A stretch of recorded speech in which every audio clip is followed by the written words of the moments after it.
మహోపకారైన తండ్రి నామానికి మహిమ కలుగును గాక.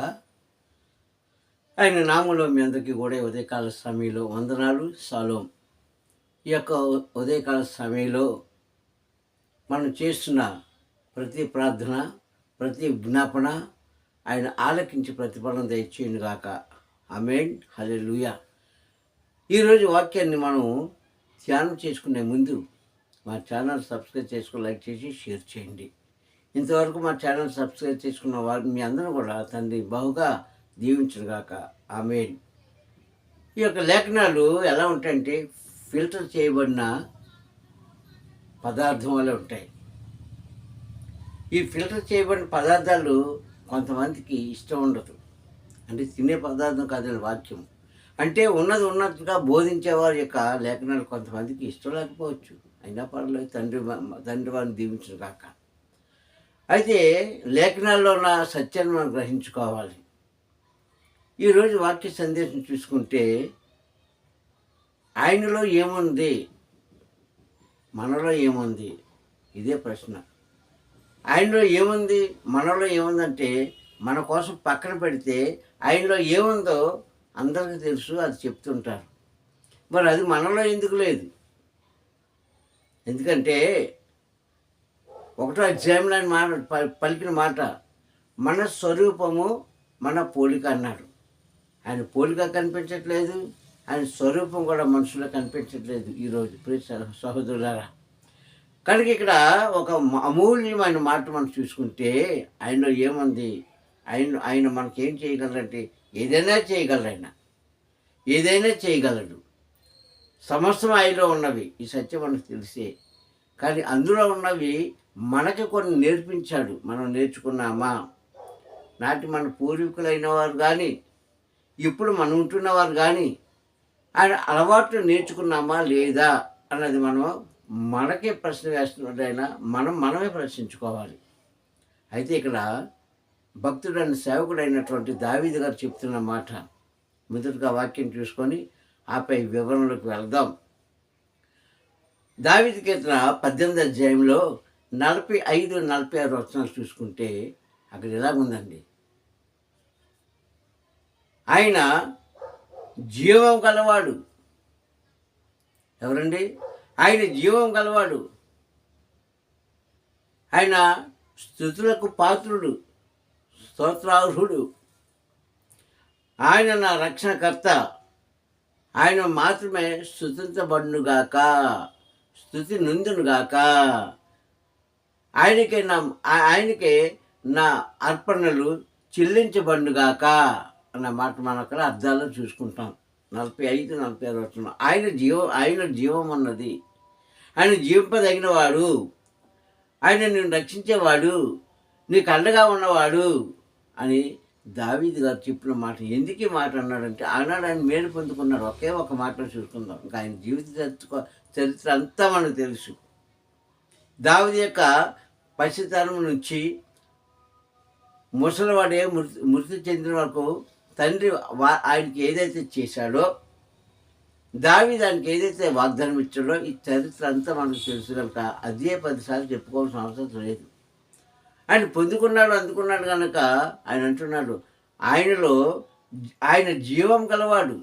దేన్నైనా సరే, మనిషినే కాదు, ప్రతి దాన్ని కూడా జీవింపదగే శక్తి గలవాడు. అందుకే ఆయన ఒక్కడే స్తోత్రార్హుడు, స్తోత్రానికి పాత్రుడు. ఆయనే నా ప్రతి అవసరం తీర్చినవాడు.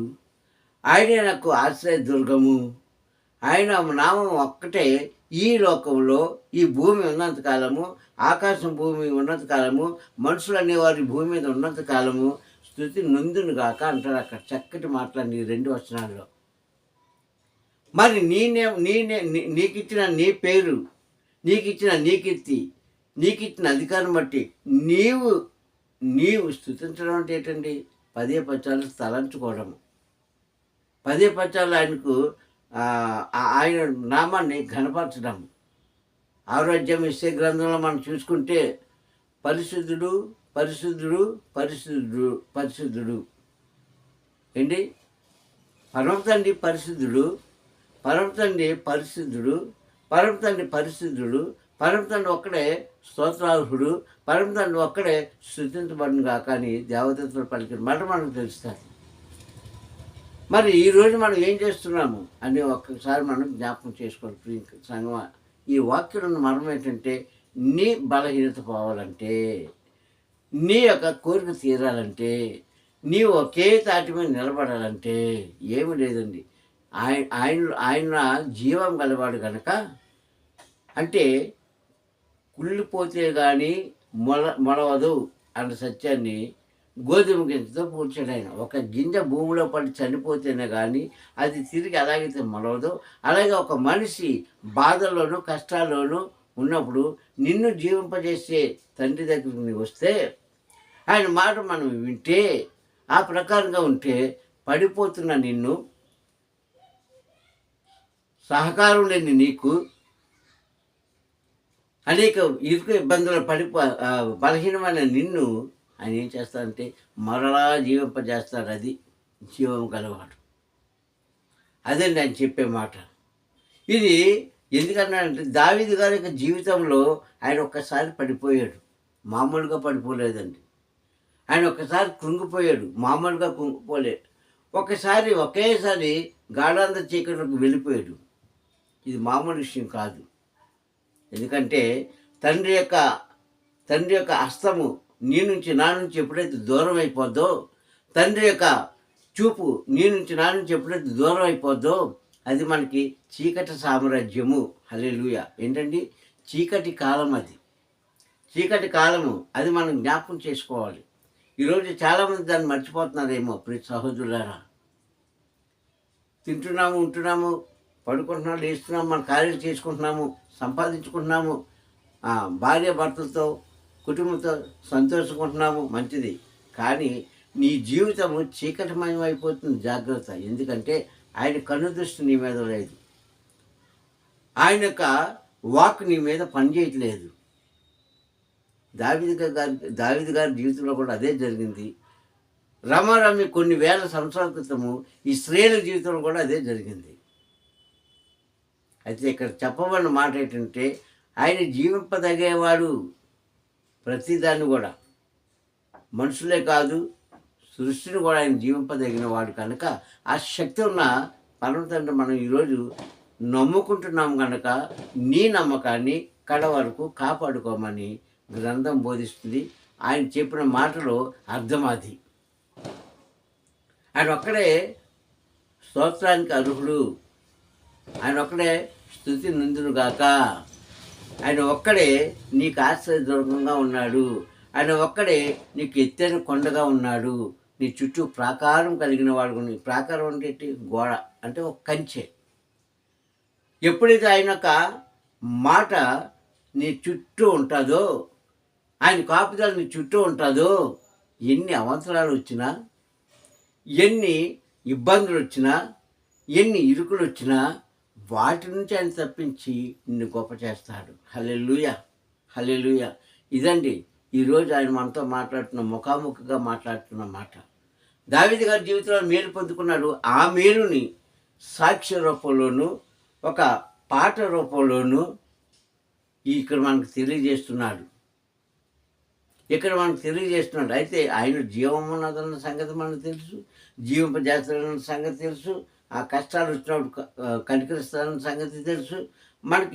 మనం అడిగినప్పుడు ఆయన ఇస్తాడన్న సంగతి కూడా తెలుసు. కానీ ఇక్కడ మనం కొన్ని అర్హతలు పోగొట్టుకున్నామని ఖచ్చితంగా చెప్పడం. ఒకవేళ ఆయన నుంచి వచ్చే ఆశీర్వాదం పోగొట్టుకోవడానికి నీ యొక్క హృదయాన్ని మరొక వైపు తిప్పుకుంటున్నామేమో. చాలామందికి అండి, మనం ఎంత బోధించినా, ఎంత చెప్పినా పెడచెవిని పెడతారండి. ఇతరుల యొక్క మాటల్లో, ఇతరుల యొక్క క్రియలో వాళ్ళు పాలుపంతులు పంచుకుంటారే కానీ పైకి మాత్రం అయ్యో అలాగంటారేంటండి పాస్టర్ గారు. నేను ప్రతిరోజు కూడా వాక్యాన్ని ఎలా చదువుతానో తెలుసా? బైబిల్ని 4-5 అధ్యాయాలు చదివేస్తారండి. ఈ రమారమి ఒక 1-2 గంటలు మోకాళ్ళని ప్రార్థన చేసేస్తానండి. ఎక్కడికి వెళ్ళినా సరే నేను ఘనంగా పాటలు పాడతానండి అని అనుకుంటున్నామేమో. అయితే అవ్వచ్చు, కానీ ఇది చిరకాలం చేయగలవా? చివరి వరకు చేయగలవా? అలా చేసిన వారు అయితే ఇప్పుడు చెప్పిన మాట మీ చెవిలో ఎక్కించుకోండి. ఇప్పుడు మాట్లాడుతున్న మాట వినండి. చాలామంది మొండికైపోయారండి. ఈరోజు విశ్వాసం ఎలాగున్నారంటే పదును లేని కత్తులు ఎలాగుంటాయి? పదును పోతే నువ్వెంత కొట్టినా సరే తెగదు. ఒక ఒక చెట్టునే కొట్టండి, లాంటిది దేన్నైనా కొట్టండి, పదును ఉంటే కదా తెగడానికి. పదును లేని కత్తుల వల్లే ఉంటున్నారండి ఈరోజు క్రైస్తవులు, విశ్వాసులు చాలామంది. ఈ చెబితే ఉంటారు, ఆ చెబితే విడిచిపెట్టేస్తారు. పైగా వారు మాట్లాడే మాటలు చాలా గొప్పగా ఉంటాయి. అది లోకానికి గొప్ప కావచ్చేమో కానీ తండ్రి దృష్టిలో కాదు. కానీ దావీదు గారికి జీవితంలో ఒక ఒక దినాన్ని ఆయన ఏదో చేసినా మళ్ళీ ఏం చేశాడు? పదును పెట్టే కత్తి వల్ల ఆయన అయిపోయాడు. ఆయన చేతిలోకి వెళ్ళిపోయాడు పూర్తిగా. ఆయన చేతిలోకి వెళ్ళిపోతే నీ నీ బ్రెయిన్ని పదును పెడతాడు ముందుగా. అంటే ఆలోచన ఇస్తాడు. పదును పెట్టడం అంటే ఏంటండి? ఆలోచన ఇస్తాడు. ఏ ఆలోచన? నీ జీవితాన్ని సరిచేసుకునే ఆలోచన, పరమ తండ్రితో ఐక్యత కలిగి జీవించే ఆలోచన నీకు ఇస్తాడు. ఆ ఆలోచన లేని జీవితము, ఆ ఆలోచన లేని బ్రతుకు నీకు ఇష్టంగా ఉంటుందేమో, లోకులకి ఇష్టంగా ఉంటుందేమో, కానీ పరలోకంలో ఉన్న తండ్రికి మాత్రం ఇష్టంగా ఉండదు. హల్లెలూయా. చాలామంది చూస్తూ ఉంటామండి మనం, చాలా చోట్ల వింటూ ఉంటాం. చెప్పడం చెప్తారు, వెళ్ళడం వెళ్తారు, కానీ చెవి గలవాడు విన్నును కాకని ప్రకటన గ్రంథంలో మనం చదువుకున్నాము. కానీ వీరు చెవులుండి చెవిటి వారు అయిపోతున్నారు ఈరోజు. అందుకే మత్తయి సువార్త 11 అధ్యాయాలు అంటారు కదా మెస్సీ గారు, కన్ను నుండి చూసియు, చెవి నుండి వినియు, హృదయంతో గ్రహించుకొని మూర్ఖులా తయారైపోతున్నాను అంటాడు. 11 అధ్యాయం మత్తయి సువార్త 15-16 వచనాల్లో. చెవితో వింటున్నారు కానీ పక్కన పెట్టేస్తున్నారు. ఆ మాట నీ జీవితాన్ని బాగుపరుస్తుందా, లేదంటే నీ జీవితాన్ని పాడు చేస్తుందా అంటే అదే లేదండి. తండ్రి యొక్క మాట ప్రపంచాన్ని బాగుపడుతుంది కదా, అందులో నేను ఉన్నాను అనుకుంటున్నావు, కానీ అది తాత్కాలికమైన మాటే. నిజంగా నీవు అందులో ఉంటే ఆ స్వభావం కలిగి ఉంటావు, ఆ బుద్ధి కలిగి ఉంటావు. ఒక మాట 10 సార్లు చెప్పించుకోవు, ఒక మాట 100 సార్లు చెప్పించుకోవు, ఒక మాట 1000 సార్లు వినవు, ఒకే ఒక మాట. అందుకే మనుషులు ఏమంటారంటే, పెద్దలన్న సామెతలు ఏమంటారంటే, మనిషికి ఒక మాట అంట, ఇంక తర్వాత ఏంటండి, మనిషికి ఒకే మాట అంట, గొడ్డుకు ఒకే దెబ్బ అంట. గుడ్డు అంటే ఆవు కావచ్చు, గేదె కావచ్చు కదా. అంటే ఏంటి? సరిగ్గా నడిచే ఆవు కానీ గేదె కానీ ఒకసారి కొడితే చాలు, అంటే ఒకసారి దాన్ని మందలిస్తే చాలు, అది ఎలా వెళ్ళాలో దాన్ని తెలుసు దారి. అలాగే గ్రహించుకునేవాడికి, ఆలోచించుకునేవాడికి, నా జీవితం బాగుపరుచుకోవాలనుకున్నవాడికి ఒక్క మాట చాలు, 10 మాటలు చెప్పక్కర్లేదు. 10 మాటలు చెప్పక్కర్లేదండి. 10 సార్లు వారిని గద్దించక్కర్లేదు. 10 సార్లు వారిని మనం మనకు ఆలోచన వారికి చెప్పే అవసరం ఉండదండి. అందుకంటాడు మనిషికి ఒకే మాట అంట. ఏ మనిషి? గ్రహించుకునే మనిషి, వారి జీవితాన్ని బాగుపరుచుకోవాలని ఆలోచించే మనిషి, వారి బ్రతుకులో చీకటి రాజ్యం రాకూడదని ఆలోచించుకునే మనిషి. వాళ్ళు ఆడవాళ్ళు కావచ్చు, మగవాళ్ళు కావచ్చు. అలాగే సరిగ్గా నడిచే ఆ గొడ్డు అంటే ఆవు కావచ్చు, గేదె కావచ్చు, దానికి ఒక దెబ్బ కొడితే చాలు, నా యజమాని నన్ను కొట్టాడు కనుక, ఎందుకు కొట్టాడంటే నన్ను క్రమంగా నడమని, అందులోనే అదే దారి వెళ్తుంది, మరో దారి వెళ్తాం. చూసారా? వాక్యానికి, మనిషికి, జంతువుకి ముడిపడింది అక్కడ. ఎందుకంటే ఇలాంటి మనుషులు ఉన్నారండి ఈరోజు. మనం ఎంతలా బోధించండి, ఎంతలా చెప్పండి, ఎంతలా చేయండి, గాలికి ఇచ్చిపెట్టేస్తారు అన్నీ. కానీ లోకుల మాటలు మాత్రం, లోకుల అలవాట్లు మాత్రం త్వరగా నేర్చుకుంటారు, త్వరగా వింటారు. అది వారి జీవితాన్ని పాడు చేస్తున్న సంగతి తెలుసుకొని కూడా వారి జీవితాన్ని మూర్ఖత్వం దింపేస్తుందని తెలుసు కూడా వారి జీవితము ఆ మాట వల్ల అబద్ధపు జీవితంలో ఉంటుందని తెలుసు కూడా, మోసం చేస్తున్నారని తెలుసు కూడా అదే మాట వింటారండి జనం. చాలామంది మన క్రైస్తవులేనండి, బయట వారి కోసం మాట్లాడట్లేదు.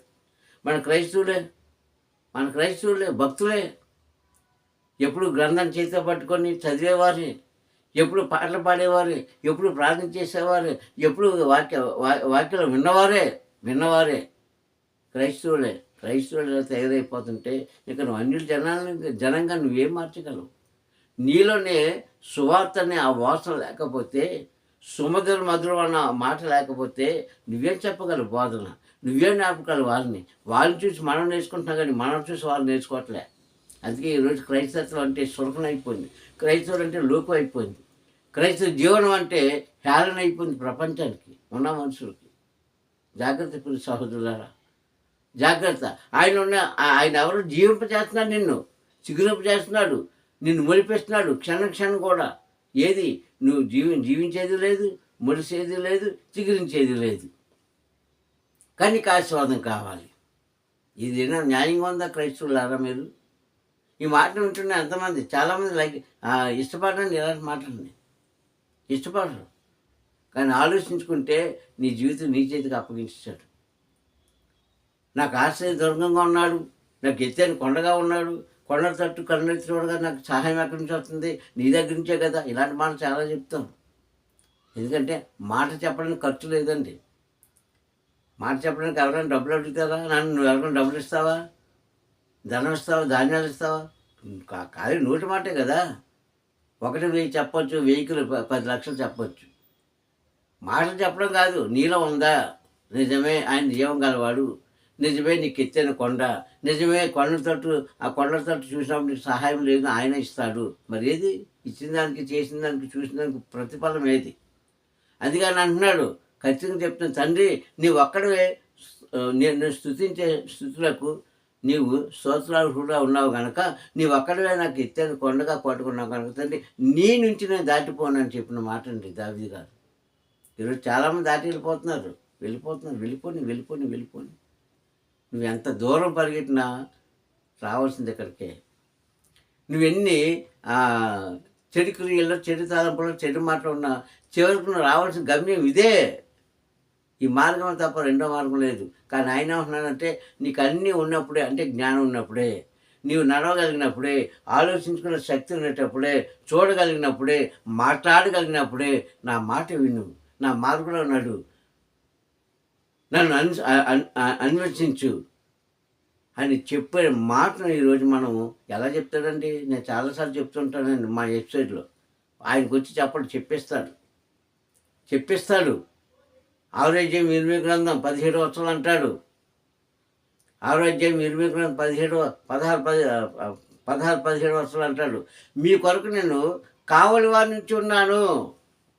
ఎవరి కోసము? మాట వినలేని వారి కోసము, మూర్ఖత్వంగా జీవించే వారి కోసము, పడిపోతున్న వారి కోసము, చెడిపోతున్న వారి కోసము, చెవిటి వారి కోసం, అంటే చెవిటిని కూడా వినలేని వారు, చెవిటి వారి కోసము, కళ్ళు చూడలేని గుడ్డి వారి కోసము నేను కావలి వారు ఉంచాడు. కావలి వారు అంటే ఎవరు? సేవకులు. ఈ మాటలు ఎవరివి? ఆయనవి. మరి మీరు వింటున్నారా? వింటే నీ జీవితం బాగుపరిచే పనేదో, క్రియ, నీ జీవితాన్ని చక్కదిద్దే మాట ఏదో గ్రహించుకుంటాను. ఈరోజు ఆ గ్రహింపు లేదండి. లోకమంతా కూడా, ప్రతి క్రైస్తవులు కూడా, ఆడవారు కానీ మగవారు కానీ, ప్రతి వాడు కూడా లోకానికే ఓటేస్తున్నారు, లోకంతోనే కలిసిపోతున్నారు, లోకస్తులతోనే జీవించేసి నేను క్రైస్తవ కుమారుడిని, నేను దేవుని కుమార్తెని. ఇది ఏమన్నా బాగుందా? నేను ఇలా ఉంటున్నాను అని చెప్పుకోవడానికి మనలో కొంచెం జ్ఞానం ఉండాలి. నిజంగా నువ్వు మారుతున్నావా? నువ్వు మారు, ఇతరులను మార్చు. ఆవేశంతో మాట్లాడే మాటలు, లేకుంటే ఏదో అనురాగంగా ప్రేమగా మాట్లాడే మాటలు నీ జీవితం సరిసేది కదా, నీ జీవితం పాడు చేస్తారు. జాగ్రత్త. అదే తండ్రి మాట విని తండ్రిలో ఉంటే ఆయన మనం జీవింపజేస్తాడు. ఎప్పుడు నీవు పడిపోయినప్పుడు, నీకు ఓపిక లేనప్పుడు, నీకు శక్తి లేనప్పుడు, అన్ని రకాలుగా నీ ఆర్థిక స్థితిలో ఉండేటప్పుడు ఆయన మళ్ళా చిగురింపజేస్తాడు. అదే జీవము. నేను మళ్ళీ చిగురింపజేసేదే అది ఇచ్చే జీవము. అందుకే అంటున్నాడు దావీదు గారు, తండ్రి నీవు జీవించేవాడు, జీవింపజేసేవాడు కనుక ఇదిగో నేను చెల్లించే ప్రతి స్థుతులు నీకే చెల్లాలి. అది నీవే అర్హుడివి. నీవు నాకు ఎత్తైన కోటగాను, ఆశ్రయ దుర్గంగాను ఉన్నావని ఆనాడు చేసిన మంచి ప్రార్థన ఈరోజు మనకి వాక్యం ద్వారా మాట్లాడాడు. ప్రార్థించుకుందాం. దయగలిగిన తండ్రి, నీకే వందనములు తండ్రి. నాయన, ఈ ఉదయకాల సమయంలో నీ అమూల్యమైన వాక్కు ద్వారా మాట్లాడినందుకు స్తోత్రం అయ్యా.